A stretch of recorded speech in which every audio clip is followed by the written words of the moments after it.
আগামী মাসে নয় সপ্তাহান্তে শিয়ালদায় চলবে 12 বগি ট্রেন। মেন শাখায় ভিড় কমাতে বড় সিদ্ধান্ত রেলের।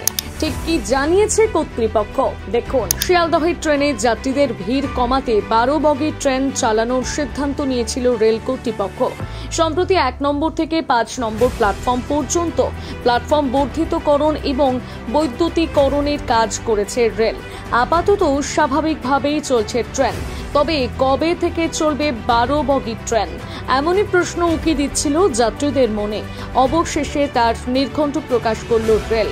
রেলের সূত্রে খবর, এই সপ্তাহের শেষ থেকে চালু হতে পারে 12 বগি ট্রেন। শিয়ালদহ মেন শাখায় প্রথমে চালানো হবে এই 12 বগি ট্রেন। এরপর ধীরে ধীরে বাকি শাখাতেও 12 বগি ট্রেন চালানো হবে বলে জানিয়েছে রেল। শিয়ালদহ মেন শাখায় যে পরিমাণ ভিড় হতো সেই ভিড় কিছুটা হ্রাস পাবে বলে মনে করা হচ্ছে। কিছুটা হলেও আরামে যাতায়াত করা যাবে বলে মনে করছে রেল কর্তৃপক্ষ। এই বিষয়ে রেলের মুখ্য জনসংযোগ আধিকারিক কৌশিক মিত্র জানান, রেল আগেভাগে প্রায় সব ট্রেনে 12 বগি করে দেখে নেওয়ার চেষ্টা করছে, যাতে আগামীতে সব ঠিকঠাক থাকে। অনেক যাত্রী রেলকে কুর্নিশ জানিয়েছেন এই উদ্যোগের জন্য। তবে রেলের এই সিদ্ধান্তে যাত্রীরা খুশি হলেও চিন্তার ভাঁজ রয়েছে তাদের কপালে। অনেকেই বলেছেন, এত তাড়াতাড়ি 12 বগি ট্রেন চালানোর সিদ্ধান্ত নিল রেল, এতে যাত্রীরা আবার কোনো সমস্যায় পড়বে না তো?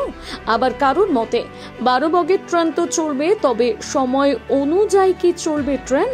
যদিও রেলের তরফ থেকে এই সমস্ত প্রশ্নের কোনো উত্তর মেলেনি।